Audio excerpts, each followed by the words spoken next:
All right. Well, hello, everybody. Sorry we're running late tonight. I'm Jacob Winograd. I am the host of the Biblical Anarchy Podcast at the Libertarian Christian Institute, part of our Christians for Liberty Network. Very excited to kick off this new series that, if you guys didn't see it, made an announcement about this last week. But I'm here with a couple new buddies of mine, and we were brought together by this giant monolith, Provoked, how Washington started the new Cold War with Russia and the catastrophe in Ukraine by the one and only Scott Horton. And this book, as you can see, and actually, I don't think I have, I think it's upstairs, unfortunately. I don't have Scott's old book to compare it with. Oh, no, I do. It's right here. And I'm knocking stuff over. But yeah, we'll do the meme, right? Here's enough already, and then whoa. Yeah, so little thicker, a little bit, not as much of a light read. So, but yeah, we got a lot. So this book is, as you can see, monstrous, and because of that, we were all talking on X. Just to give a brief, for those who didn't see the announcement, we collectively all came to the idea, and Scott liked the idea too, that like we should do a book club on this, get together and talk. And so every Monday for the next, 8 weeks, maybe 9 weeks, might do like a finale at the end. We're going to be going through this book section by section, roughly like 80 to 90 pages per section, and breaking it down, talking about different things from the different administrations, the different revolutions, different events and things that were going on in our country and in the world, Ukraine and Russia. There's so many things. It's wild. And just even this section alone, honestly, what we're talking about tonight, brothers, we could do a whole series on just this section. That is what is crazy about it. I'm going to go ahead and let my two co-hosts here introduce themselves. Shawn's hiding out in a bunker because he has so many things to say tonight to just absolutely eviscerate the authorities, to absolutely eviscerate the regime, that he can't even show his face. He can't share his location. He is streaming some kind of like remote. He's hiding out like Bin Laden in some cave right now. So that or the feds are making his camera not work. It's one or the other. You take your pick on what you think's going on there. But Shawn, you want to go ahead and introduce yourself, even though we can't see your lovely face. Go ahead and just give yourself a little introduction here and your thoughts on this first section, just as a kind of opening remark. Oh my God. So first off, I apologize that I am not on camera. I have no idea why the camera won't work. We just tried troubleshooting for almost the last half hour, which is why we are late. It is my fault.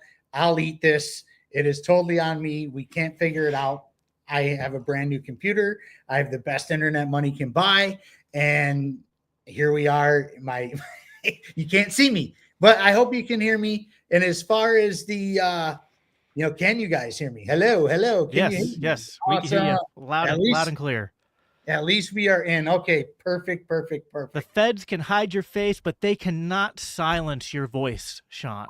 I just hope they're not kicking my door in. I'm sure my 100-pound pity David Bowie would eat them, but it is what it is. But anyhow, if you guys can hear me, great. I am so sorry you can't see me, but it's one of those things where foreign policy is extremely important because number one, I come from a generation. I am in my mid 40s. I am a Gen Xer at the very tail end of Gen X, but I am a Gen Xer. And we were completely lied to on a very, very huge, I don't know what to even call it, a huge something that happened on September 11th, 2001. And it started from there. And it was based off lies and deceit and power and thirst for more. And now they're trying to do the same thing verbatim with this nonsense going on between Russia and Ukraine, trying to say that, hey, Russia's the big bad guy who just invaded this country for no reason whatsoever. They just decided to, we're just going to invade Ukraine because, well, we're the bigger, badder country. Well, they don't call this book Provoked for no reason, and we're fixing to point that out for you guys. I am Shawn Collins, the guy with a lot to say. I rock the #1 Liberty podcast in Detroit. Buds in Reality. You can find me anywhere, literally anywhere on all major platforms. And from that, let's give it to Mark. Introduce yourself, homie. John, I wish we could afford the little shadow outline of your head so we could just see it. So Like and then we he's could one of change those your voice. people- We need to give you that monster Yeah. voice, like "I was going to the thing," and get a little backlight going. But welcome everybody. Welcome to Provoked. I'm Mark Puls, and this book is amazing, and it's the first thing that I've really delved into to this level, and I'm very excited to get started. So let's just do it, gentlemen. Ooh. All righty. We got a lot to say. we're- My part's so deep, so I'm going to keep mine short at the beginning. Yeah, I know. I agree. Before we get out, so I'll get to. I think I'm kicking us off. Although we'll try to keep it conversational. I don't want to rant for 15, 20 minutes. So I'll probably like bring some stuff up and then we'll kind of riff on it for a little bit. Before we get into it, I also wanted to just plug. Let me go over here quick and do a share screen. So to remind you guys that here at the end of the year, LCI, we're doing a little fundraiser because we have a generous challenge grant of up to $15K. So every dollar you give to the Libertarian Christian Institute, that dollar is matched. And that helps us to provide content like what we're producing tonight with my two co-hosts. And so if you are feeling generous and you want to, do some tax deductible donations this year, go to libertarianchristians.com/donate, and that can be doubled. And also, I'm going to click here. As you can see, this book club is kind of like a two for, right? So we got the streams we're doing every Monday, and if you want, you can also join a LCI book club that'll be going through the same exact sections that we're talking about each week. So that'll be on Thursday night, and we still have openings. We have a max of 15 slots. I think about half of them are taken so far. But yeah, so you'll be able to not only hear our live streams, but if you want to, you can join this, and then we can talk about it on Thursday nights as well. As you can see right here, week 1, we're going to be getting into now. We were reading from the very beginning, which was the Unipolar Moment up. And that was like when we pretty much went through the entirety of George Bush Sr., and then into the beginning of the Clinton administration and Clinton's Bosnian War. So we have a lot to talk about tonight. Like I said at the beginning, we could make this almost an entire series of just this section, because there's a lot of history here. I mean, even just the history of the Bosnian War and Yugoslavia and all that, there's so much that we could go into there. But we'll start at the beginning with the end of the Cold War. And I was born in 92, so I think you kind of alluded to this, Mark. We have like 3 different, actually, no, Shawn, you were the broad. You brought up your Gen X. Mark, are you Gen X, or what generation are you? Yeah, so I did bring that up. I'm Okay. 50, Shawn's his mid 40s, and you were born in 92. So we've got, I'm mid, entrenched Gen X. I would have enlisted in 97 for the military, which would have been right before obviously 2001. So it would have been before Iraq and all that, but after Kuwait, of course. So that would have been me. And then you guys you're the youngest, obviously, and then Shawn's kind of just a few years behind me. Yeah, so for me, this is all like, it's interesting because like I grew up in the decade after the Cold War had basically ended, and just believed that we lived in this magical moment of peace, and that America prevailed, and America was, we're the one free nation in the world and all that. So going back and reading some of the history of the end of the Cold War was interesting. I guess we can kick it off. The end of the Cold War was sort of brought off by the last leader of the Soviet Union, which was Gorbachev. And he sought to transform the Soviet system. And he had these groundbreaking reforms, which I'm going to butcher the Russian pronunciation here, but it's Glasnost and perestroika. And that was openness and restructuring. And he was trying to modernize the USSR. He was trying to reduce Cold War tensions. And he was interested, as we'll get into, in getting along with the West and integrating more with the rest of the European continent, with the western side of Europe. And so there was this shift. There was more dialogue. There was economic restructuring, allowing for more market, again, limited market-oriented reforms to try to increase productivity and innovation. They were allowing foreign investment for the first time through joint ventures between the Soviet enterprises and international companies. And yeah, so they were, still having some resistance from hardliners in the Communist Party, and they they didn't go out quietly exactly either. And despite these reforms, they were still undergoing a lot of inflation, worker shortages, a lot of unemployment, as they were trying to transition from a centrally planned system and at least something that was a hybrid, right? Not a perfect free market, but they were at least trying to do some stuff. And they were trying to combat corruption and secrecy by promoting transparency in their government. They were repealing things that had been taboo before, like you were allowed to talk about Stalin and his purges and his censorship. That was actually allowed to be talked about in the media, where that had been completely suppressed before. There were social reforms. There's a lot of that, and just that there were other like non-communist political groups that were allowed to be part of this kind of like burgeoning democracy. So I don't know, like setting the stage of like what's going on in Russia, I think is important. Like it's you don't want to oversell it. Like it wasn't like suddenly, it wasn't without its problems. But Gorbachev, I think, from my reading, and we'll get into some more examples of this, but I kind of feel like he was genuine in trying to seek reform and bring Russia into like open relationship.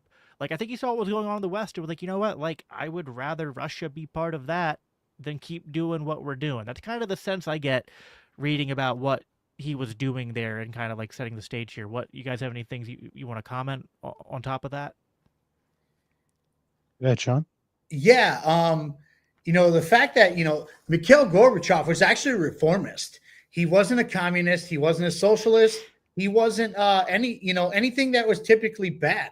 He really wanted to bring a new Russia, a new USSR at the time. And I don't know if he was necessarily for peace or against it, but the fact that he was willing to play with the West a little bit, and especially with Western Europe, that was a big deal for that time. And the fact that, George H.W. Bush was kind of, on board with it, in the beginning, especially like he thought this was a good deal or whatever. Unfortunately, the neocons that surrounded him, kind of put an axe on that. And I'm sure you'll dig into that when you go forward. But I mean, that's kind of just what I have to say in the beginning of all that. Yeah. Yeah.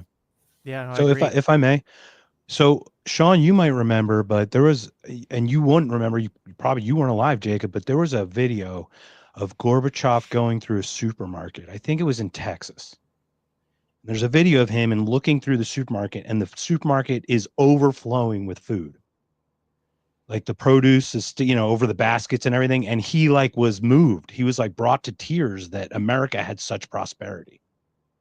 And let's be honest, they had Afghanistan before we did. So they had the 1980s, and we credit us with bankrupting them.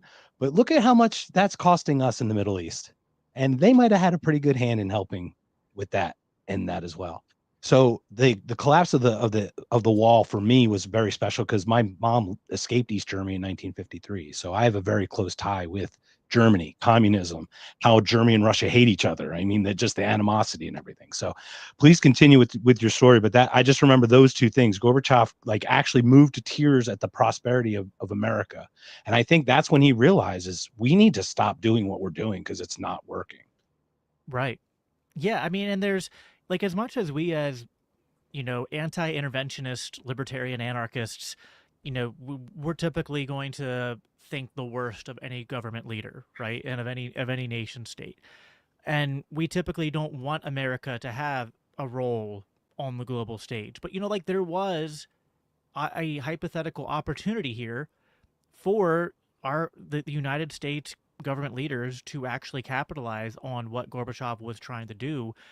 And the world could look very different today, right? Like we'd still have nation states, we'd still have taxation, we'd still have the problems that come with like Western modern democracies, right? But you could have at least like I don't know, you wouldn't have the U.S. empire perhaps, and you might have at least a significant amount, higher amount of human flourishing around the world than we currently have. So, I mean, you can it's hard to play out the counterfactuals, right? But one can just imagine a different path that our government could have gone down. I mean, I looked into again. This is stuff that's a little bit new to me. I haven't studied much about the Cold War stuff. I didn't realize he was even in favor of dissolving the Warsaw Pact, which is like a huge concession to come to the table with, right? And so that was Poland, Hungary, Czechoslovakia, Romania, Bulgaria, and Albania. There's a peace treaty. Yeah. Yeah, it was and so it was a counterweight to the NATO alliance, really, in its own way, because it was that West, whatever it stood for, I remember, but it was one of those counterbalances that came out of the Cold War, really the merge out of that. Yeah. Yep, he had pushed arms reductions treaties, including the Intermediate Range Nuclear Forces, the INF. That's the INF treaty in 1987, which eliminated an entire category of nuclear weapons. So there's a lot there. But despite all of this like outreach to the West, the proposals in Washington were met with skepticism. Scott goes into his book how when I don't know how to pronounce this guy's name, but Wyrick, when he was like talking to Bush about this stuff, Condoleezza Rice just came in, and anyone who's a long time anti-war interventionist knows that name, right? And so she comes in and surprise dismisses this idea of collaboration between Russia and the Western powers, and instead we're going to get into a pattern of exploitation. I like this quote from the book. I have it here in my notes. The debate was not over whether the U.S. Would remain in Europe, but rather the degree of cooperation with the new post-Soviet Russia. Any form of a unified northern military alliance or partnership with Moscow would have brought its own dangers, but that possibility was not taken much more seriously than the idea of just coming home. Worse, successive U.S. administrations, beginning with H.W. Bush, showed an avowed lack of concern over how Russians viewed the expansion of the Western alliance into spheres which where theirs used to be, while leaving them on the outside and possibly still the object of its intentions. And I thought that was interesting because, like, there's some, like, I was reading some of the primary sources that Scott cites, and some of them were, like, trying to give, like, listen, maybe this was a mistake, but, like, maybe you can try to justify some skepticism from, Western governments to be like, I don't know if we really trust them. It's like, okay, but, like, that's both ways, right? Like, Gorbachev is taking a risk by saying, I want to trust you. And it's like, but we don't know. Like, he's like, I want to trust you, but also, like, I'm a little concerned. Like, we don't want to just, like, completely roll over and suddenly, like, you expand your military alliance. And now it's like you don't want to be dominated by us, and we don't want to be dominated by you. No one wants to be ruled or dominated by a foreign empire or foreign military alliance. So I thought that was an interesting way to kind of set the stage here. And then Scott goes into these opening arguments, which I think are really important, about were there promises to not expand NATO? Because that is a lot of what you hear in the media, right, is that there were no promises. There was no formally signed agreement or treaty. But the first point he goes into is debunking that by going into and citing actual political science experts on why it's actually very common between nations, between governments, for there to be informal agreements used as, common tools of negotiation and people taking each other at their word. Throughout the Cold War, there were various handshake agreements. One example he cites is John F. Kennedy's promise to remove the Jupiter missiles from Turkey and Italy in exchange for the USSR withdrawing its missiles from Cuba during the 1962 missile crisis. And that deal was secret, right? It wasn't even officially documented, but both sides honored it, and it diffused one of the Cold War's tensest moments. And so, like right out the gate, which and I don't know, like it just seems to me actually kind of intuitive, right? Like, yeah, there are treaties and stuff, but it's not like every decision and every agreement the governments make with each other is like they get together and sign a 100-page document to make it so. Especially when you're like, especially like if you're in war and you're in like, or if you're even a Cold War, if you're like have hostile relations and whatnot, like it's one thing. There's a term like normalized relations. It's like when you don't have normalized relations with a nation, how are you supposed to have normalized procedures with them, right? It just doesn't make any sense. If you guys want to riff on anything I've said. I want to add into a little bit of that because, they made a lot of handshake deals during World War II too, as well. Like they, that this was not an uncommon theme, especially, way back when, these things just kind of happened. And so, those handshake deals should be taken at face value at their word because they had been happening for decades before that, just like you had mentioned with the Cuban Missile Crisis. Like the Cuban Missile Crisis is crazy because, and I believe it was Dave Smith who pointed it out, that the Cuban Missile Crisis was the United States like hard stop. Like if you're going to do this, we're going to do something to you, which is kind of where Russia is at with Ukraine right now. If you're going to do this with Ukraine, we're going to do the thing. And that, that's where we're at in this conflict at the moment. But the fact is that these handshake deals have been made since World War II.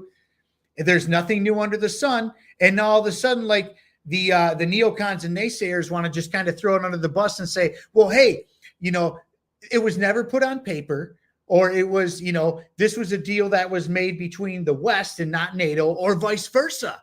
They play, it's always moving the goalposts. That's one thing about this book is it's always moving the goalposts when Russia was really genuinely trying to play in the game. Yeah, I think Russia was very much involved and very interested in changing and just getting away from what wasn't working. They realized it was broken. The system had failed. They were broke. They were bankrupt. It was over. The experiment of communism had clearly failed in the way they had done it, and it was time for a change. And they were so open to the change. I remember how initially open-armed, and we use the Treaty of Versailles as an example of what really drove World War II was how poorly and how embarrassingly we treated Germany coming out of World War I, and how embarrassed and how absolutely we just humiliated them in every possible way and just stood on their throat. And that's not what Bush 1 did. He was used to the communism of Russia. Like, I think he wanted the Soviet kind of the way it was because he was a CIA guy back in the day. So he knows how to handle a very stable nation that is a bipolar power, right? And this was something very new that no one knew. And this is what we do. We go, oh, guys, we'll figure it out later. Maybe we should get in writing beforehand. I mean, I don't disagree with the handshake deals, but like we always go, okay, let's put the, the Israel state here. We'll figure out the other stuff after. Well, it's been 60 years and we haven't figured it all out. Well, it's just, there's a pattern though, where we expect them to uphold, and anyone we deal with, we expect the people we deal with to stick to their word, but we don't ever have to stick to, and by our, I mean our government, obviously. It's hard to get out of the nasty habit of equivocating us with our government, even though that is not the case. But yeah, there's tons. You brought up World War II examples, Shawn. Yeah, I mean, there was one in the book, I think, about the Berlin Wall, how that was a World War II agreement, and that stood till the end of the Cold War. So, I mean, plenty of examples of that we could go through. But then, it's not even just like there was a one-off, oh yeah, we won't expand NATO, and that was it. There was multiple instances of Western and U.S. governing officials, people who were part of the government, like the ruling governments at the time, who made assurances that these assurances are what made the deal to reunify Germany possible. And Scott explains this to the point of like, beating you over the head with it, just how many examples there are. And I tried to like number them out as many as I could. The first was James Baker, who was Secretary of State. He made assurances to Gorbachev and I can't pronounce this guy's name. Shevnardas, I think is his name, or something like that. SH. Yeah, the names are going to be fun for this book, but it's going to be great. I don't even try. I don't try to do it. I'm not trying because I'm going to sabotage them. I tried so many times like do the YouTube clips to like listen to their name just to like try to memorize it, but I was like, I'm not going to remember by the time we're saying. It's like yes, Shevnardnadze. There's too many D's in that. There are too many consonants in that to pronounce. I'm sorry. But this was February 1990, and he had a meeting with Gorbachev, and he assured that NATO's jurisdiction would not move, quote, 1 inch eastward, and he emphasized ironclad guarantees to alleviate Soviet concerns about German reunification within NATO. Then Baker later repeated this assurance to the foreign minister, that's Edward Shev. We'll call him Shev, right? Okay. To Edward Shev, stating that NATO forces would not expand into Eastern Europe. Then Helmut Kohl, this was the West German chancellor, told Gorbachev, this was February 10th, so just a day later, that NATO could not expand its territory into the current territory of East Germany, and that NATO's activity would remain limited. And then Hans-Dietrich Genscher, and this is the West German foreign minister, said NATO will not extend itself to the east. And this applied to Eastern Europe in general, giving the impression that NATO's expansion into Poland, Hungary, and other Warsaw Pact countries was off the table. Manfred Warner, that is Secretary General Manfred Warner of NATO, emphasized that NATO had no intention of deploying forces beyond Germany's borders. He said NATO would focus on building a new European security structure that included the Soviet Union and the Warsaw Pact nations, assuring Moscow had nothing to fear from a military alliance. And then British Prime Minister John Major told Soviet Defense Minister Marshal Dmitry Yazov that when he was like concerned about there being plans to strengthen NATO in Europe, said that nothing of the sort will happen. In 1991, so this is a little bit later in the process, Gorbachev raised concerns because he was hearing discussions about strengthening NATO again. And then Prime Minister John assured him, John Major of Britain, said that assured it was actually a bunch of them there. There was the defense minister, Yazov was there, Gorbachev was there, but he said nothing of the sort will happen. This is just like part of the process of like installing new sort of like common European security architecture, and we're making NATO more of a political thing, not a military thing, and we're not going to do anything with prejudice to Soviet interests and dignity. That's an exact quote from him, April 1991. So that's at least 7 right there from the book, and I probably, because some of them were like the same people making the same promises to different other people.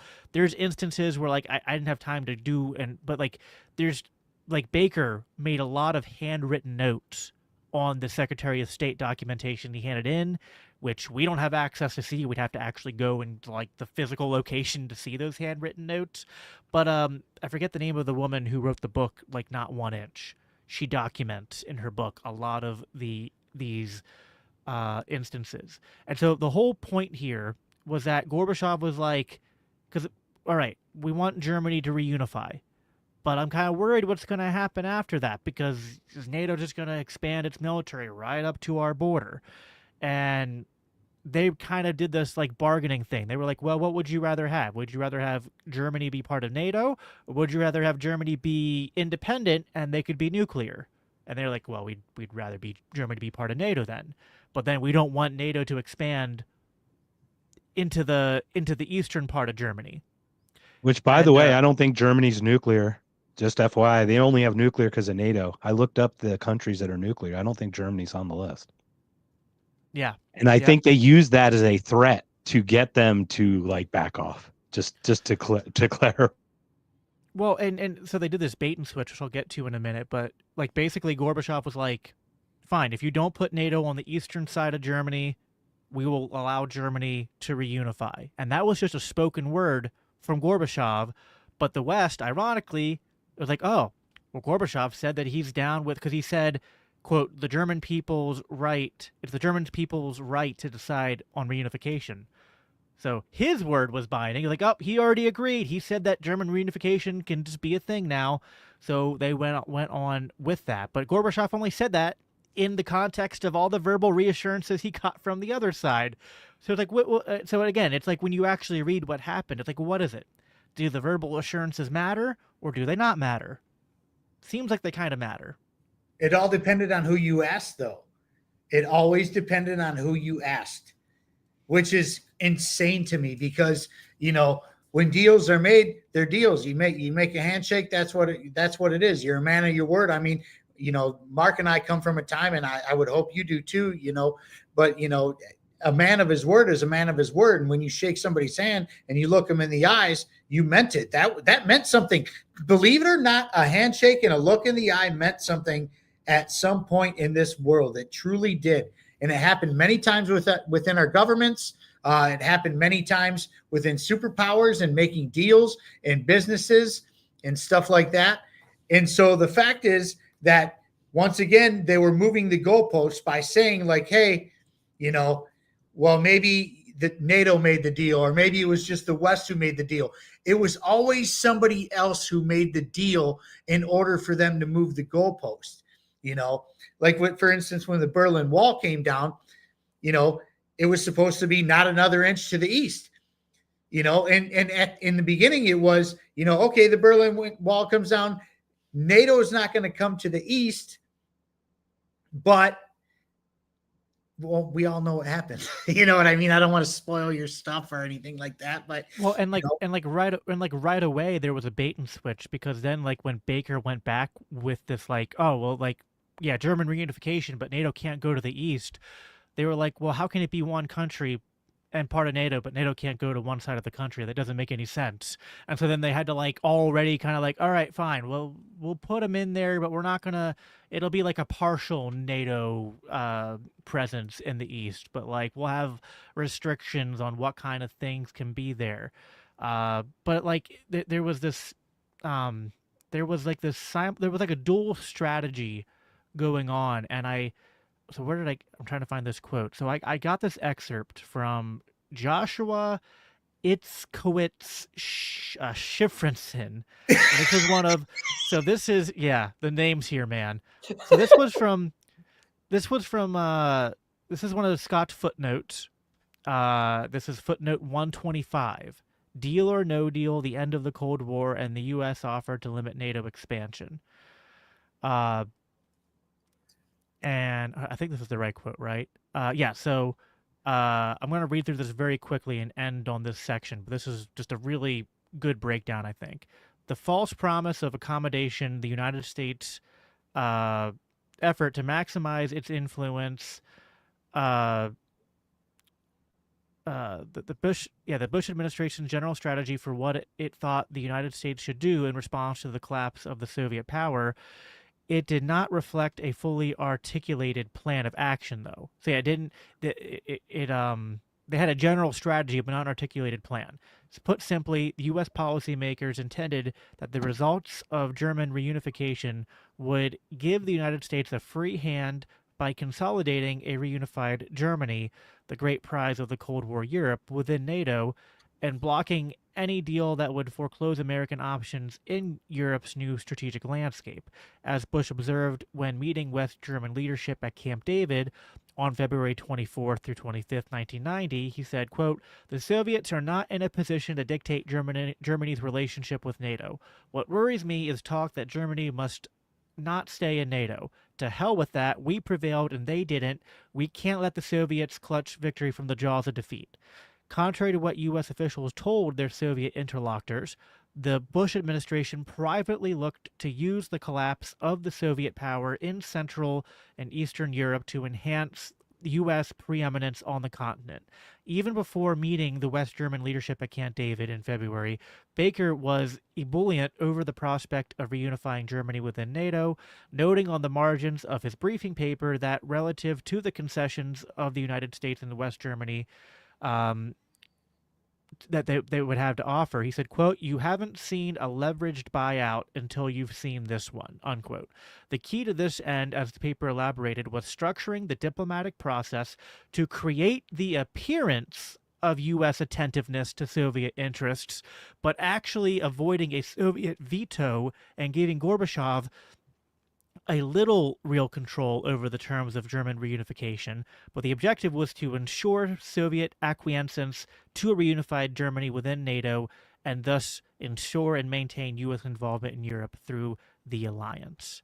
And so basically, like right here, it's just kind of like there, he goes on to continue quoting like Scott does, and Scott quotes some of the same things, but the whole here, it's duplicitous. It's that we're going to tell them one thing to get them to cooperate, but our goals are actually like, we don't actually care about their concerns. They lost, we won. It's time for the unipolar moment. It's time for American preeminence, and German reunification was step one to that plan, to expand NATO. And that thing ends by saying that like they had a private conversation to be like so Congress voted initially against, lawmakers voted against expanding NATO, but all the top guys like James Baker, Dick Cheney was also there. He was the Secretary of Defense. They were all just like, well, we're not doing it now, but it's not off the table. So we told them one thing, but privately, yeah, we all know that, if these countries want us to go there, then, we're going to do that, right? So anyway, there is so much more I could do on just this opening stuff. I want to then do 5 minutes on the opening of Bosnia. But was there anything on that you guys wanted to comment on? Just the extent of American deception. Well, I personally think that where America excelled is that somehow Russia got Yeltsin, and I think he just liked to drink.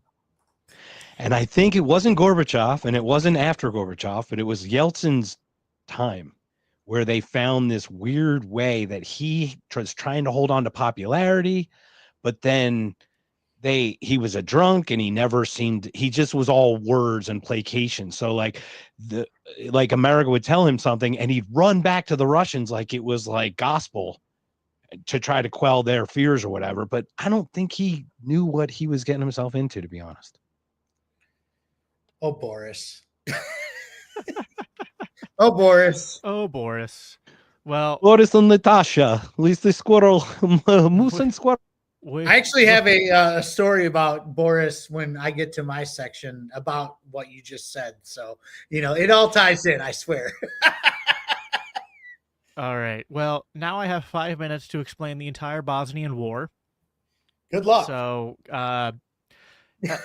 I think actually that, so I went back to help me with this section, listened to an episode of Scott Horton's show with, and I forget, what was this guy's name? Do I have it up here still? Is it Kit Clarenberg or? Yes, Kit Clarenberg. And they I'm went psychic, into some friend, of the I told history. you. They actually went back into the history before even what Scott gets to in the book, which just helped me to recontextualize everything. But basically it was like the breakup of Yugoslavia, which Bosnia was like right in the middle of, was kind of like the testing ground for the new American empire. The testing ground of all of the interventions that came after, of Kosovo and Afghanistan and Iraq and Syria, all of them. This was like the testing ground. And they kind of did like a bunch of different things, and it didn't make any sense. And like, I think the most important theme I saw, because we don't have time to like go step by step through this, but I think the most important thing here was that you saw the precedent of America deciding here's where the lines are, right? Because they were okay with Yugoslavia breaking up, they were like, oh yeah, self-determination, like, democracy. Oh, but only according to what we say. Like, here's where the borders are. Bosnia declares independence. They're okay. It doesn't matter about these other ethnic minority groups who feel like they're not being represented right. they have to stay where they are. That, of course, has no bearing on the current conflict between Russia and Ukraine, right? No bearing at all. None whatsoever. Or Syria, that we're going to probably get into during our portion, right? Like, come on. I'm going to help you out with Bosnia at the end. Don't worry, that's like a lot of my section too. Yeah, but yeah, I think that's a big part of that section. There was just that America was testing out, sort of like what they wanted to enact in the rest of Europe and the Middle East in Yugoslavia after the breakup. What's funny is that when you look at the history of that region beforehand, it was actually like these different groups got along pretty well, actually, despite what some people might think. Yeah, I don't even know how to get into. There is so much here to get into. If I was going to go into more detail, I guess feel free to sprinkle in when we start talking later too, because I mean, it's all interconnected. It really is. So yeah, I was gonna say maybe we'll go to the next speaker and some of the things I have here, because I have like a whole page of notes for this section too. But I think yeah. So who's next? Is that you, Mark, or is that Shawn? I forget. That would be me, actually. But I will add something to the Bosnia thing. And once again, friends, I am very sorry about my camera. I really don't know what's going on with it. It's just not working. And we tried for a half hour, but we had to get to business. So here we are. You get no face but a voice, which I have a voice for radio, or a face for radio anyways. So it's better for you guys, I'm just going to say. But, when it comes to Bosnia, so the whole Yugoslavia thing, all of that, I have a good personal friend that I went to high school with who actually is from Yugoslavia and was there during all of that and has pictures of himself as a little boy carrying around an AK-47, to defend the den at a certain point. But, the fact is that what is AZ ANCAP says, if you need someone with a camera next time, let me know. Dude, I have a camera. It's just being stupid. I'm so sorry. But anyhow, the thing about Bosnia was it was too many chiefs and not enough Indians is what it was. There was multiple different religions. There was multiple different regimes. And it just kind of happened. It was just one of those things where they were bound to split. They were bound to have a fight.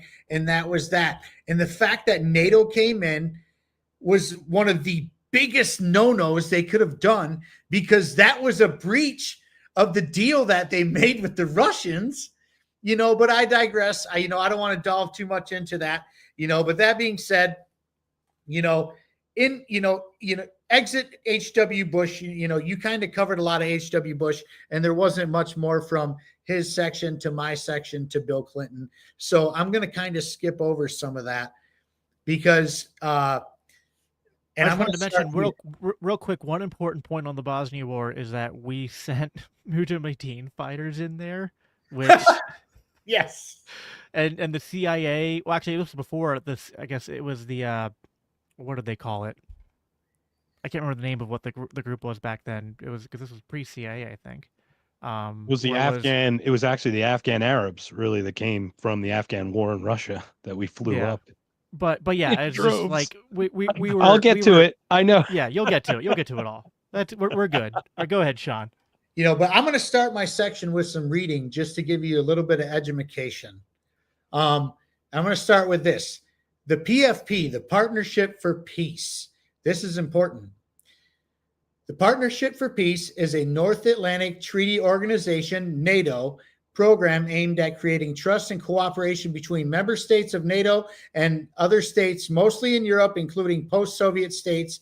18 are members. The program contains 6 areas of cooperation, which aims to build relationships with partners through military cooperation on training, exercises, disaster planning, and response, science and environmental issues, professionalization, policy planning, relations with civilian government during policy negotiations in the 1990s.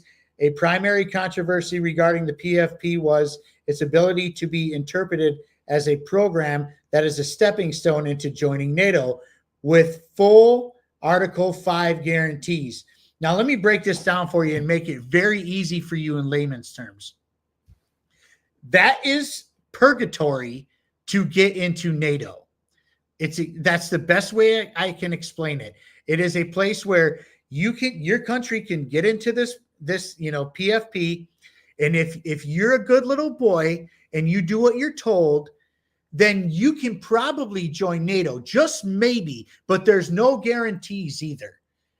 And the best way I can explain it is a purgatory. What do you think, Jacob? That's a good analogy, actually. You're just kind of like, it's like, yeah, because I mean, even going back to what my section, I think Baker said something similar about CISCA, that like CISCA and the Partnership for Peace, these were just going to be like, yeah, like the sort of like, we're getting you ready for NATO membership, but the focus was always NATO. It was never all these other things. Like they were actually never going to build these things up as sort of like the permanent part of European architecture or building peace with Russia. And Russia tried to adapt to that many times, including several times Gorbachev and others saying, fine, how about we join NATO, right? but that was never on the table. And really, in theory, like the whole time was, like I'm going to keep saying this as well. You're never going to stop hearing me say it. It was always about moving the goalpost. Always. It was about global dominance rather than protection of European countries. And that's all it was. It's just really what it was. And now I'm going to do a little bit more reading, but I'm going to do it from the book, actually. And I need you guys to really pay attention to this and let it stick into your brain, especially for the whole rest of this 8 or 9 weeks that we're doing this. And this is a part of the book in the HW section called A Problem Called Ukraine, Communist Legacy. Future tensions in Ukraine were presaged by a short verbal conflict between Kiev and Moscow after they declared full independence from the USSR. As Professor Vladislav Zubuk recounted, despite the fact that it was Russian President Boris Yeltsin who engineered the final breakup of the USSR at the meeting in Belovezh, Belarus, he had thought Russia and Ukraine would sign some kind of new confederation deal. Spurned by Ukrainian President Leonid Kravchuk, we'll call him, Yeltsin and his spokesman announced that if Ukraine wanted true independence, then Russian Federation would have to assert its own territorial claims to the country's far eastern Donbas region and Crimean Peninsula.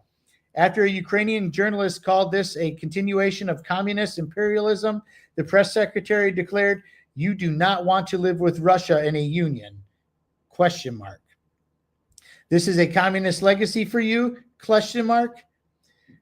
Then go, but return Crimea and Donbas to us, because they became a part of Ukraine because of the communist legacy. For the next few weeks, it looked like there might be a war. Finally, it was decided that Russia's new political and economic relationship with the West was more important, and that the conflict would put the new working relationship in jeopardy. Yeltsin believed Russia would have enough influence in Ukraine that it would not be a problem, so they put it off. Okay? And then it never came up again. It never came up again. Right, exactly. And this book is only 100 pages long. Wait, right. What happened to They Live Happily Ever After? That part hasn't happened? This is the craziest part. Now, I really want you guys to like stick that in your mind, because that really sticks out to me.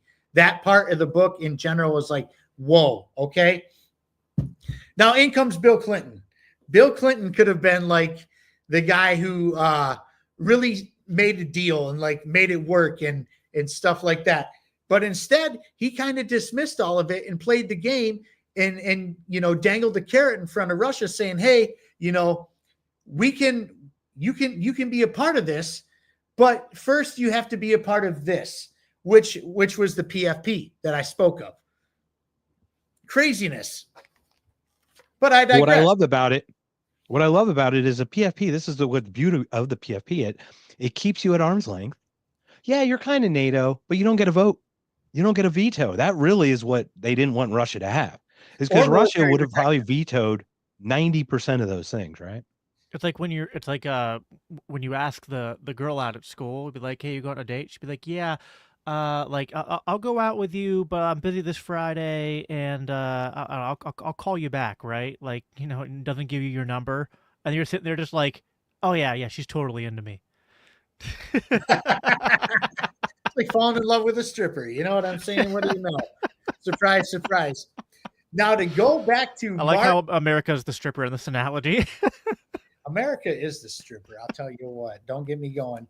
But to go back to what Mark was saying earlier about Boris Yeltsin being kind of a drunk, Yeltsin went to Poland and got wasted with Lech Walesa, who happened to be the president at the time of Poland. They got hammered together, and the president of Poland kind of said, hey, Poland joining NATO is a great idea and stuff like that, and he kind of got him to believe it. And so, he goes home and then he sobers up and he's like, what the hell did I do? What's going on? And Boris told the State Department about the promises made by H.W. Bush, which they replied with, that was never a part of the 1990 treaty. That was their answer to him. So because it wasn't in writing, like I kind of brought up earlier, we got to bring up the in writing thing a bunch. It doesn't count, right? This is what the State Department is telling Boris Yeltsin. Now, let me get despite the fact that Gorbachev would have never signed it if it weren't for I think I counted at least 7 promises at the beginning that were never. So then we go into the fooling Yeltsin point, and I'm going to read to you guys again, and I don't have my glasses, so please forgive me if I screw this up. But fooling Yeltsin, at the end of September 1993, after receiving advance praise from the administration, Yeltsin attempted to dissolve the Congress of People's Deputies and Parliament. When they refused and instead impeached and replaced him, his forces violently attacked the Russian White House, their parliament building, killing 144 people.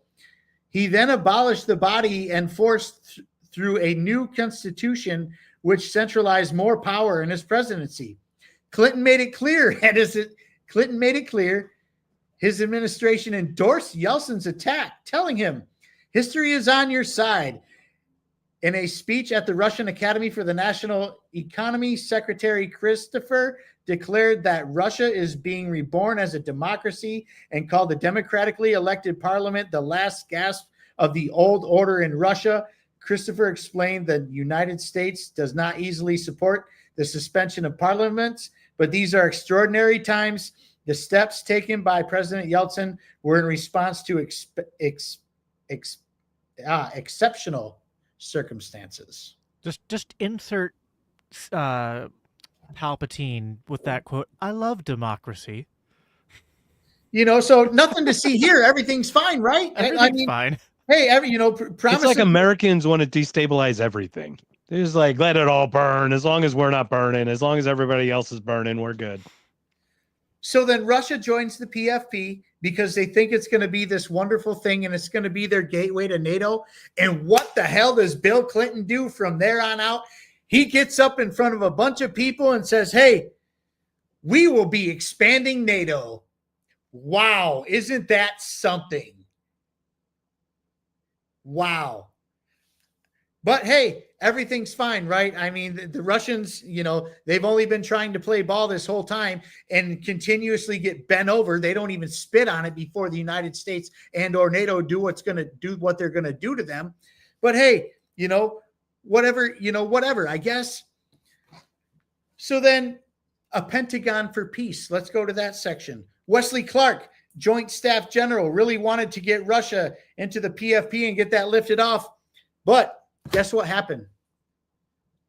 The Hawk said, absolutely not. We're not doing it. We're not playing it. It's not happening. That's what it is. And that's that. Wow. I'm sure everything's fine. Everything's still great here, right? This is hunky-dory. We are in a great situation with Russia. And then Wesley Clark started making up his talking points about how the weapons are actually helping Americans and paying for us and making us prosperous. That's when he started his talking points. Wow, which is crazy. Surprise, surprise that, people, in the military industrial complex and defense contractors are saying, hey, these are good things because it's making America more prosperous and our economy do well. I don't think the economy was that great during that time, but hey, who am I? I'm just some podcaster out here, reading you guys some facts. Now, Clinton, who tried to pretend that he was going to, continue this lie that we were going to not expand NATO, saying, hey man, we're just gonna do the right thing and do the Russians well. But guess who got in his ear? Henry Kissinger. Surprise, surprise. Henry Kissinger, one of the biggest hawks in our time, says, hey man, stop playing games, be honest, and tell them we are expanding NATO. Be honest. This is what Henry Kissinger is doing. This is insane. And meanwhile, in 1998, there is a huge Senate debate, right?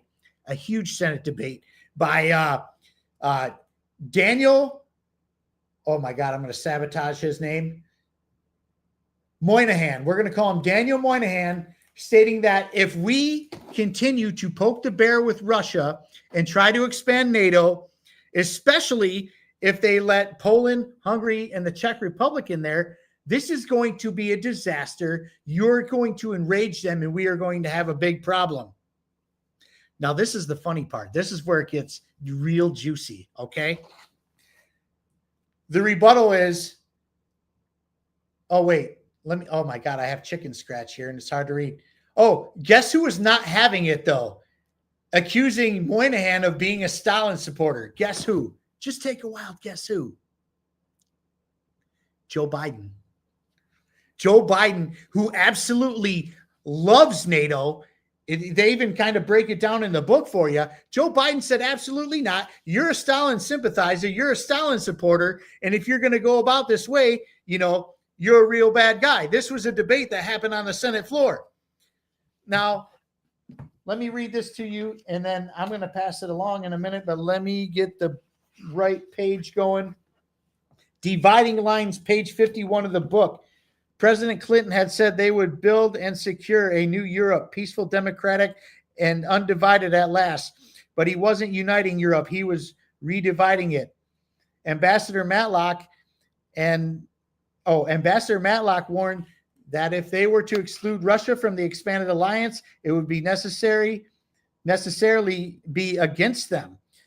The last Cold War had ended more than 2 years before the final fall of the USSR, and now the USA was already on path to restarting it again. Former Secretary of State Kissinger, of course it's Kissinger, a strong proponent of expansion, admitted this was so in the writing of Los Angeles Times that the new members are seeking to participate in NATO, not to erase dividing lines, but to position themselves inside guaranteed territory by shifting existing NATO boundaries 300 miles to the east.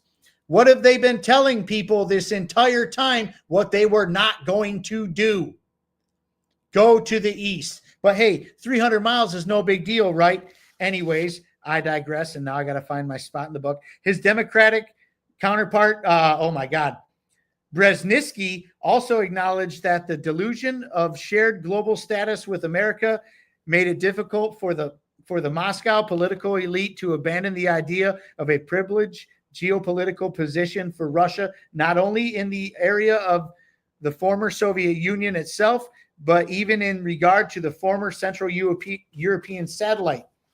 Eugene J. Carroll Jr., a retired Navy Rear Admiral and Deputy Director of Center for Defense Information, criticized advocates of NATO expansion, including Kissinger, in a 1997 essay in the Los Angeles Times, referring to Kissinger's acknowledgement that they were just moving the dividing line further east. Carroll wrote that this admission also provided a clear picture of Moscow's perception of a new NATO threat move closer to its borders. This picture also reveals that at its heart, NATO expansion is aimed at Russia. he referred to new Secretary of State Madeleine Albright's testimony to the Senate on the off chance that, in fact, Russia doesn't work out the way that we are hoping it will. NATO is there, adding, it may be safe to treat Russia as a prospective enemy today when it is helpless to prevent NATO expansion. But there is the longer term danger. A hardline anti-Western coalition will strengthen in Moscow and give priority to anti-NATO measures in the future. Guess what happened in 1999, ladies and gentlemen? Poland, Hungary, and the Czech Republic had entered NATO after the promises and handshakes were made for decades at this point that this would not happen. And now I'm going to pass it on to Mark. That's what I got. Oh, boy. All right, sir. Well, thank you for sharing that. Welcome, everybody. I have a fun time. Buckle up, because it's going to be a fun ride. To Shawn's point, the part about, oh, Ukraine doesn't want to play with Russia anymore. Well, then give us back what's Russia's, because you got that under Russia's watch. Like, that's literally the land over which they're fighting, right? So, who are we to know? All right, guys. So let's start with the part of Madeleine Albright, Miss Broach herself. She did an informal poll at the Council of Foreign Relations, and by a 2-to-1 margin, they opposed NATO expansion. But how did the Hawks win with such strong opposition? Does everyone remember the Eisenhower speech about the military-industrial complex? Well, he warned us about it, and there's this guy who shows up, Bruce Jackson. And it's the funniest quote from that Scott pulled up. But at night, Bruce Jackson is the president of the Committee to Expand NATO. By day, he's the director of strategic planning for Lockheed Martin. What? Hello? NATO sells weapons, and this guy's the head of the expansion of NATO and the guy who sells the weapons. I see no conflict of interest. Anyone? Everything's fine. Anyone want to jump in on that? I don't know how we didn't see any of this coming. I mean, Russia never once gave us any kind of warning. And I mean, as Madeleine, I'm trying to find the page here because I had it bookmarked where, Madeleine Albright said that, like, we're America. We stand tall. We see further into the future. Right? Like, we yes. Yeah. Well, we're the benign hegemony, right? Right. I mean, we haven't gotten to the benign hegemony yet, but we have to use force, right? We have to. The price is worth it, as she later said. Right, but it's good force, as they all are. Any thoughts, Shawn? Or go ahead, Jacob.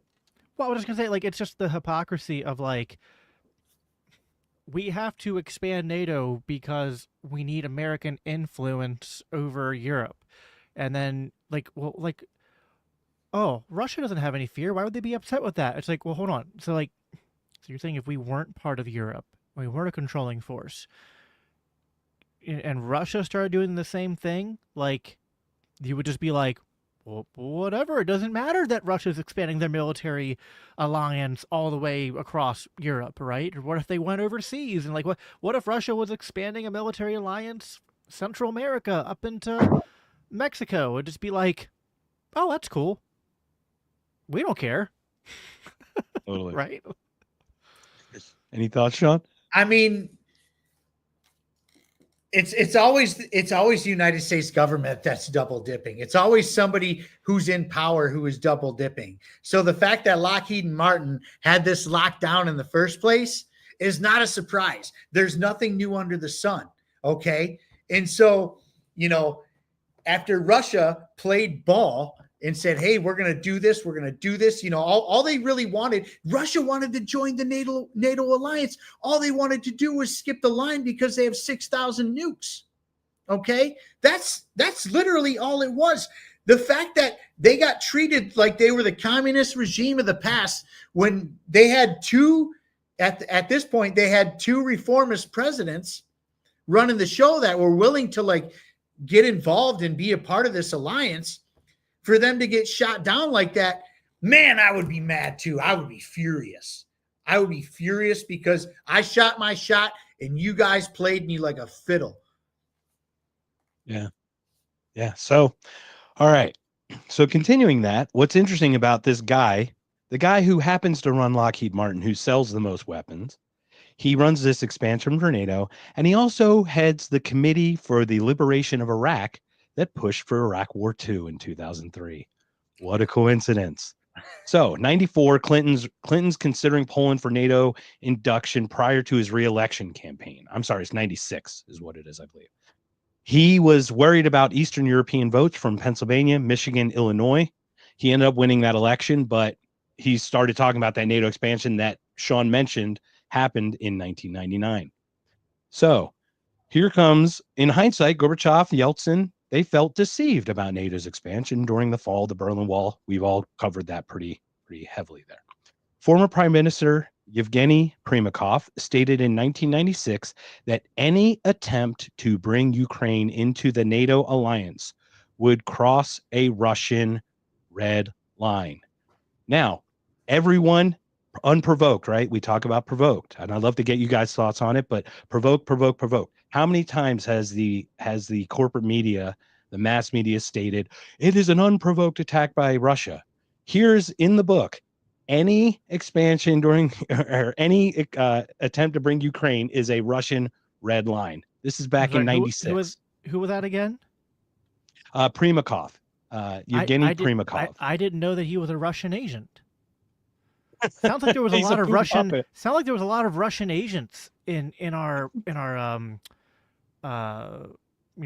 government and presidential cabinets and stuff in the 90s. It's a real problem. I mean, that's what this guy here at the beginning of the stream was implying, that we when I was talking about the LCI match, he said at the most the Kremlin can double.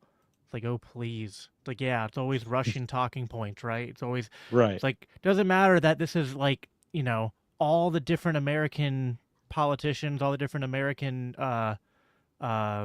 agents who were clearly America, like these weren't like anti-war interventionists, right? Like they were pro what was going on, but they were just kind of like, well, hold on, that's not a good idea. Like, you're coming on too quick, right? Yeah. Shawn, any thoughts? I mean, hey, everything's fine. Act natural. I mean, they're NATO and the United States have done nothing wrong. They did everything on their part that, they promised Russia and that, they did their part and they're, everything's going to be fine. Right. Hey, at least I'm trying to set Mark up here. At least, even though we were expanding NATO, we were doing everything we could to not only support Russian democracy, but also to really help their economy out. Right, Mark? Oh, yeah. Well, that gets even better. So next part, this is where it gets good, but this is where Clinton's Bosnian War comes in. So early into the presidency, we've got the Vance-Owen deal. Now, I'm not going to get too in depth about it, but basically, Owen said the Bush Sr. won re-election. This would have been settled in 1993 without troops even being involved. That's what Owen said. But they didn't. The Serbs had 2/3 of Bosnia at the time, and Bosnian president, this is the only guy, there's only two names I'm going to try, and this is one of them. It's Izetbegovic. Izetbegovic was initially interested in a deal, but someone got in his ear and said, no, we don't want that. So that deal gets killed, and then Owen Stoltenberg gets replaced. That gets replaced by this other deal. But they didn't sign it because they thought if he signed it, if Izetbegovic signed it, who was on the back end of the deal, he wanted the deal, but if he signed it, he was afraid the Serbs would sign it, and then he wouldn't get U.S. support like he was being encouraged. So he was holding out for a better deal, but it's not like he was holding out for a better deal. The United States was whispering in his ear going, you need to hold out for a better deal because we got your back. So he met with VP Al Gore in U.S., was assured that he'd have the support of the new administration. So the next peace plan, the contract group, the Bosnian Muslims, that's the side that we backed, and this is where it gets fun. They're the ones who actually broke the ceasefire. So NATO escalated by backing the Bosnian Muslims by attacking the Serbians with airstrikes across Bosnia. Anyone want to chime in a little bit on that? Meanwhile, NATO had no business being over there in the first place because that broke the agreement. I mean, hey, we keep going back to this, the agreement keeps getting broken over and over again by the same perpetrator, which is the United States and or NATO. But we can say the United States because who runs NATO? The U.S. does. Who funds 85+% of it? The U.S. does. So yes, the West is doing this. Yeah. Jacob, any thoughts? It's just so funny how, like, I know history repeats itself, but, like, usually when you think about that, you're like, oh, every 100 years, not like every decade, right? Yeah, you would think it'd be a longer cycle. Right, yeah. Which I mean, I think the sad part about this in the commentary is like this is not history that's so far off from us, but I think like one of the disadvantages of like what's going on right in the time period we're talking about is that like the internet and social media aren't really a thing, so like people are only maybe finding out about this stuff like, I mean, I don't know, maybe generously, maybe you're able to, as an anti-interventionist person skeptical of the government, maybe kind of like get a handle on things like weeks, months, maybe even a year later. Like you're not getting the kind of reporting you need to kind of comment on this stuff in real time and push back on government propaganda on real time. And then once this stuff becomes cemented in people's heads of just like the official narrative of all of this, it's really hard to go back and shake them out of it. Yeah, for sure. So this is where we get into the invitation by Clinton to bring all the jihadists up from Afghanistan, right? So basically, there was a point in here where Clinton says we owed them one, and he made his actions to show that Muslim world that we care.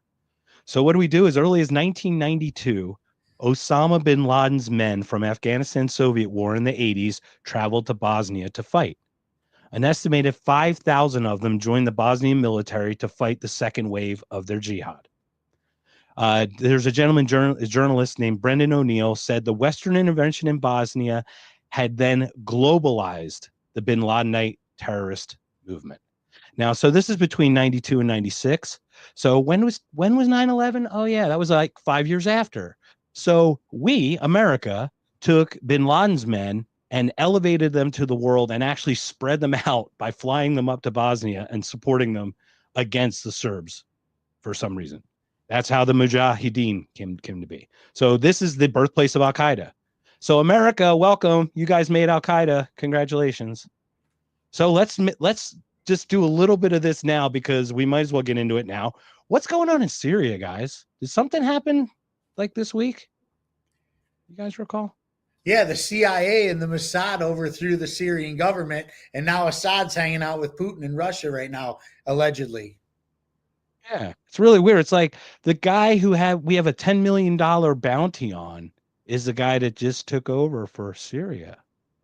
And didn't we help with some like air support and help bomb some places for them? Are you saying that we funded both sides of wars? Are you trying to say that right now? I would never say that we single-handedly create all the terrorism that we fight. I would never say that. It's the broken window fallacy, but on a global scale and with millions of lives being used as the currency, unfortunately. Like we need the government to keep us safe. Why? Because of all of these terrorists and all these violent regimes that we're funding. Wait, I mean that keep popping up out of nowhere for no reason whatsoever. Allegedly. Yeah, how'd they get all these weapons? Oh, never mind the U.S. insignias on those. Just pretend those don't exist. Or the signatures by our Congress people. Oh, forget the signatures. Don't tell me. I live in Pennsylvania. Don't even bring that up to me, okay? Oh boy. Yeah, you must have seen that firsthand. So what happens is public relations gets the left and the right on board with this stuff. Bosnian Muslim government, they hired Reuter Finn Public Affairs to spin the war for them. So they're hiring public affairs companies to spin the war. Everybody remember Wag the Dog? Remember that movie? Oh, I yeah. watched that recently. That one's actually really good to watch recently because it's very similar in how that is, and you know what happened. So we have another group So the Bosnian Muslims, what they did, they hired this Reuter Finn group, and Reuter Finn, they over-exaggerated the death count and the prison conditions. They called them death camps, but through propagandists and stuff like that. And what did that do? That was to drum up more support on their side by the Americans. Enter this guy named Tudjman, and he was the leader of the Bosnian Croats. And guys, you have to read it because the Bosnian Croats, there's Croatians, there's Serbs, there's Bosnian Muslims, there's Bosnians. It is the words just all kind of get all mixed up. So I'll try to keep it as much as I can. But basically, Tudjman was the Croats, and he fought alongside the Bosnian Muslims to start. But then that was in early 1993. But then he turned on them in a brutal siege on the town of Mostar, and he did some other atrocities. So basically, he turned on the Muslims. So this Croat guy, Tudjman, turns on Izetbegovic, his men, and then Clinton promises to support Tudjman, the same guy who just turned on him, if he got the Croats and Muslims back together. So he re-switched sides and join them. And these are the people that we find that are stable people that we want to work with. Any thoughts on that? Stable? What? I mean, the United States is always mixing it up one way or another in their foreign policy. Whether they're, it's always about how they're going to make the most money, or which central banksters are going to get the most money, and how they're going to get the biggest return in the long run, or which defense contractor or which person in the military industrial complex is going to get their money after lobbying our people for however many years. That's what it boils down to. Well, can I just say, like, the difference between the American government and the Russian government is that the American government is admittedly better at selling a good story about their corruption and their tyranny and their imperial ambitions.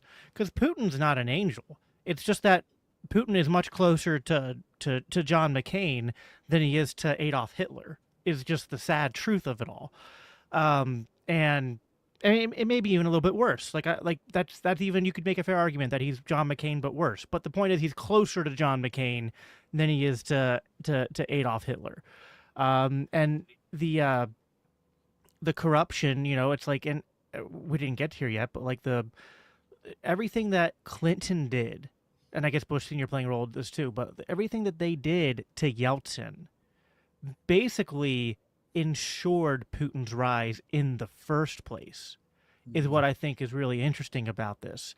Because they basically, like, all the interference that they did politically, which we've talked about, I don't think we got to shock therapy yet, in terms of the economic stuff that went on, but they destabilized the Yeltsin administration so much that, like, he was so unpopular, and Putin became so popular that it was just kind of like, I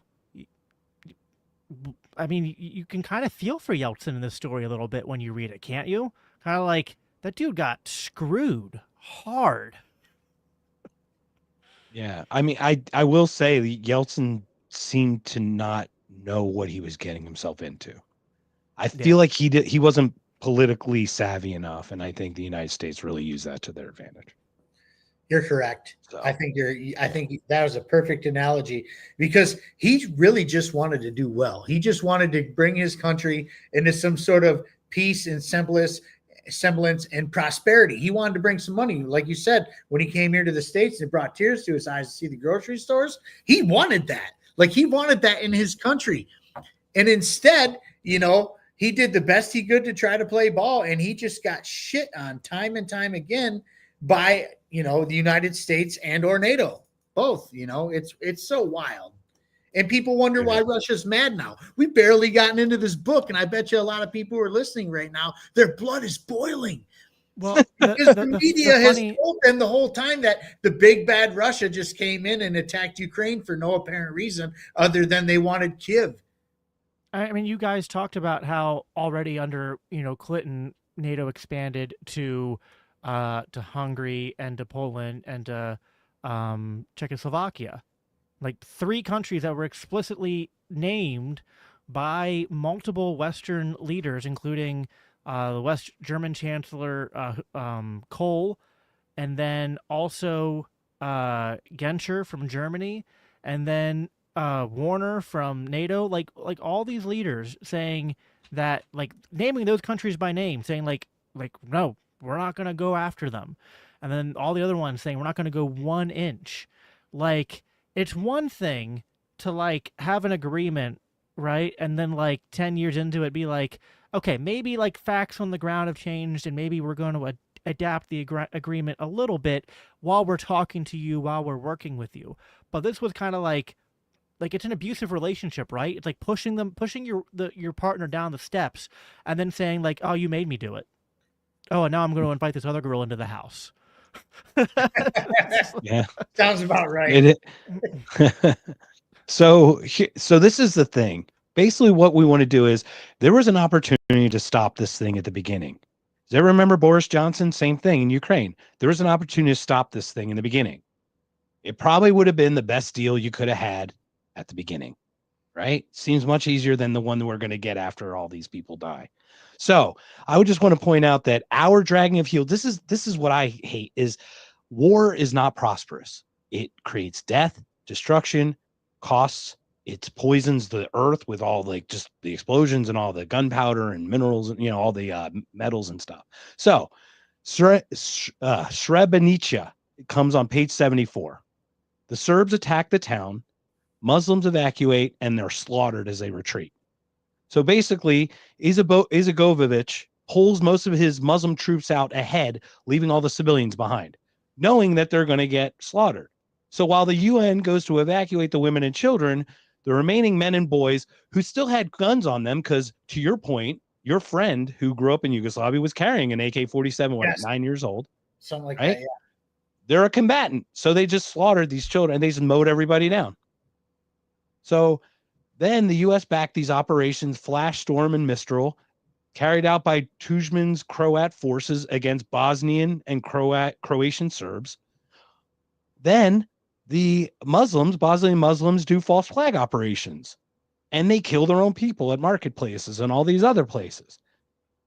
And then that is what's crazy. So we're finding that the tactics used by the people who don't have the means, Gaza, right? They do terrorist acts. They hurt their own people to get their means because they have no other way they don't have teeth. It's not like they have a military that can actually do force. So they create and hurt all their own people to try to get a voice in some way on the national stage. How does that seem practical in any way, gentlemen? It's not. It's not at all. It's absolutely vile. It's disgusting. And the fact that the U.S. has such a play in something that has their name isn't even, it has nothing to do with United States sovereignty, liberty, anything like that. It's about building an empire and global dominance. Like even in the early chapters where Jacob was, in his part of the book or whatever, like even the neocon think tanks like Bill Kristol, who really needs to be punched in the throat, by the way, sorry, not sorry. No violence. Well, no, Bill Kristol needs to be punched in the throat. It's defensive force at this point. No, yeah. But no, like people like him are literally out there saying, our leaders need to take this opportunity and make it theirs. And it is what it is type situation. People like him are saying that stuff. Not to mention, you have people like Margaret Thatcher. You brought up Boris Johnson, Boris Johnson, the new leader of Britain. Margaret Thatcher was a big part of this, which she was also a big part of Iraq and Kuwait in the early times during HW era. You know, she told George Bush, don't make us look bad, because Bush didn't want anything to do with that in Iraq and Kuwait either, because it was a turf war on land that wasn't necessarily claimed. And Bush was like, man, we're going to stay out of it. Margaret Thatcher walks in. No, don't make us look bad. Margaret Thatcher was not on board with the unification of Germany. She was on Gorbachev's side saying, hey, no, we don't necessarily want Germany to reunite here. You know, so where's Britain's play in all this? People leave Britain out of this all the time, but they are just as evil as the United States when it comes to Where do you think we learned it from? Well, I mean, hey, we learned our imperialistic ways from Britain. I mean, they were the imperialists from whom we broke. That's right. You know, but you come full circle, and here we are today. You know, Boris Johnson's the one who could have ended this and decided he wasn't going to, but we can't spoil that because that's going to come way later in the book, I'm sure. But, you know, we gotta like not leave Britain out of play. And I'm tired of people not getting them into this mix because they have everything to do with it. All of it. They have everything to do with what's going on in Israel and Gaza. They have everything to do with what's happening in this book. And nobody says a word about it. No one. It's wild. It's interesting, but they also are kind of on the decline there a little bit. It's kind of hard to point the finger at the biggest kid on the block, right? I want to, because we're running out of time here, but I want to kind of maybe end on this theme and kind of give you, you, Mark, and you, Shawn, like the last words here, kind of close out the section, because you brought up how there was an opportunity for peace, right?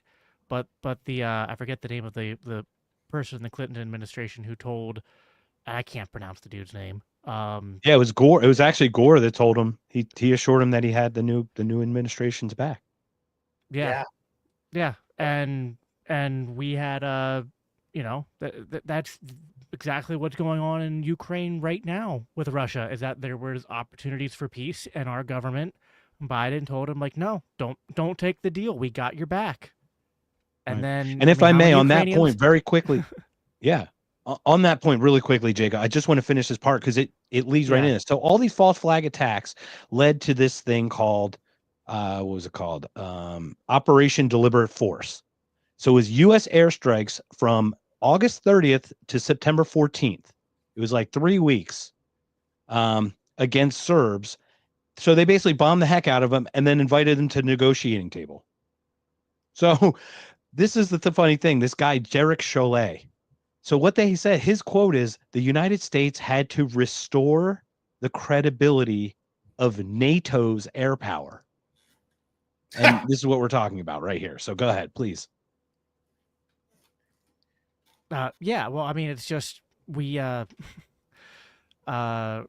have, I mean, they're already talking about giving up land right now in Russia, which was what was on the table 3 years ago now. Like, so we instead, just like, you know, here in Bosnia and this war, and I think it was like over 100,000 Serbs killed at the end of this. I don't know how many Ukrainians have died 1 million throughout this war. How many Russians have died? It's just like, like, I'm not saying, like, listen, there is absolutely a right to self-determination, right? But the problem is the American government doesn't actually care about that. They care about American determination. We were talking about this in our group chat earlier today, just kind of reflecting on this privately. And I was just like, you know what? This is why I'm a libertarian. This is why I'm an ANCAP, because the only way to truly have self-determination is to eliminate the state. Because it comes down to the individual. It comes down to individuals in their communities deciding for themselves. And when you don't have that, you have states setting arbitrary lines in the sand and deciding, like, no, like, you belong to this government because we said so. And it leads to violence every time. And I don't know. I mean, I'll repeat the great words of Harry Brown. Like, when will we learn? Apparently not yet. But hence why we're doing this, I think. We're trying to learn from the history so that we can debunk the propaganda and hopefully learn for the future. Because if we understand that this isn't just brand new, I think there's a lot of people waking up to the fact that our government lies to us. But it's like, hey, it's not just, you know, what's going on over the last 5 years or 10 years. It's the last 30, 40, 50, 60, keep going back. They're all liars. They're all warmongers. They're all blood-soaked monsters, and they don't pursue peace. And just to put my Christian spin on this quick, the Bible says that to live at peace as far as it depends on you. It's like, well, that's not something any of these elected officials, many of which you claim to be Christian, have ever done. There's not been a pursuit of peace as far as it depends on them. There's been a pursuit of power as far as it depends on them. So, you guys got anything else that you wanted to comment on before we started late and we're still over time a little bit here. I don't want to. Sorry, guys, that's too my short. fault. I'll eat the shit on that one. My bad. No worries. It's all good. To close the Bosnian thing, right? We're talking about this, so we could have solved it at the beginning. They pushed them to naught after multiple years, tens of thousands of lives, hundreds of thousands of people displaced. They settle on a 51-49 split, which is where they basically started in the beginning. Yep. So we end up where we start. That's what we're going to see in Ukraine, almost, other than more land lost, I think. But hold on. Remember we went to Afghanistan and kicked out the Taliban and then left in charge of the Taliban? I'm sensing a pattern here. Let's just put it this way. Anybody who we are funding through proxy, within 10 years, we will be at war with them. So come 2032, we will be bombing Ukraine. We will be leveling Ukraine because we did it to Saddam. We did it to Osama bin Laden and Gaddafi. There's nothing new under the sun.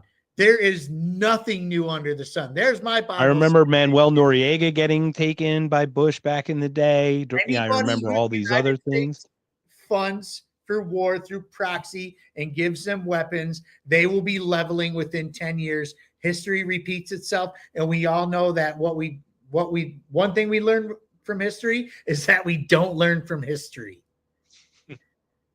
Stop paying attention to the TV. Stop paying attention to the TV when it comes to foreign policy stuff. They're lying to you. Get on a podcast. Get on, I'm not saying, of course, listen to our podcast, but I'm saying get on a podcast for somebody who is an independent thinker, getting independent information. They're going to bring you the truth, honest and unmercifully, not these people who are just saying that, the United States is just helping Ukraine because Russia's bad.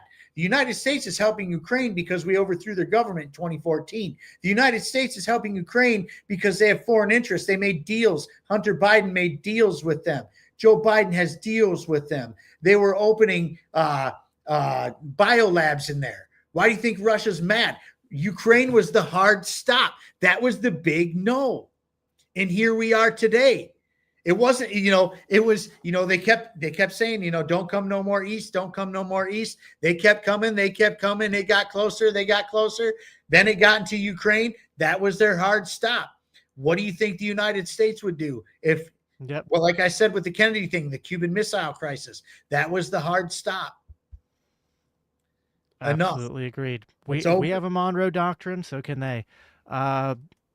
Boys, we're out of time. We will be doing at least 7 more of these, probably 8 more of these, and we'll probably do some bonus episodes throughout when we realize we need more than an hour and 15 minutes to talk about some of these subjects. And I promise to have my camera on next time. I'm sorry. That means. Oh, please don't do that to us.